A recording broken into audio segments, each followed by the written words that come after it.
সরকার এত অথর্ব এবং এত দুর্নীতিপরায়ণ এবং এত অযোগ্য সরকার যে তারা সবাই মিলে যেটা পারেনি একটা ছাগলে সেই কাণ্ড করে দেখিয়ে দিয়ে দেয়। ছাগলে চোরদের চেহারার মুখোশ উন্মোচন করে দিয়েছে।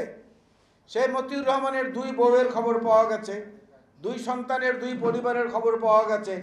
গতকালকে থেকে আবার সংবাদ মাধ্যমে সাহসী কর্মীদের লেখার কারণে আমরা দেখছি তার একটা পরকীয়া প্রেমিকাও আছে, তার নামে অনেক সম্পত্তি আছে। গেল সেটা কয়েকদিন ধরে আলোচনা। সেই কথার উত্তর অত্যন্ত স্পষ্ট, কারো বাবার টাকায় কিংবা কারো পরিবারের টাকায় পদ্মা সেতু হয় নাই। এই রাস্তার পাশে যে ভিক্ষুক, অন্ধ পঙ্গু বিকলাঙ্গ যে ভিক্ষুক, তারও অবদান রয়েছে পদ্মা সেতুতে। সারাদিন ভিক্ষা করে সে যদি 500 টাকা পায়, 500 টাকা দিয়ে যখন দিন শেষে দোকানে যায় জিনিসপত্র কেনার জন্য, তখন তার কাছ থেকে ভ্যাট কেটে নেওয়া হয়। সেই ভ্যাট ওইখানে যোগ হয়েছে, সেই টাকা দিয়ে পদ্মা সেতু করা হয়েছে। আমরা সারচার্জ দিয়েছি। এখন জন্ম সনদ দিয়ে খোলো বিকাশ স্টুডেন্ট অ্যাকাউন্ট, নিজের বিকাশ নিজে কর।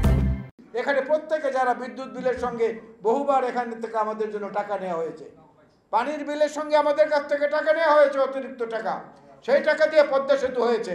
এটা গোপালগঞ্জের ওখান থেকে সিন্দুক তুলে এনে সেই টাকায় করা হয় নাই।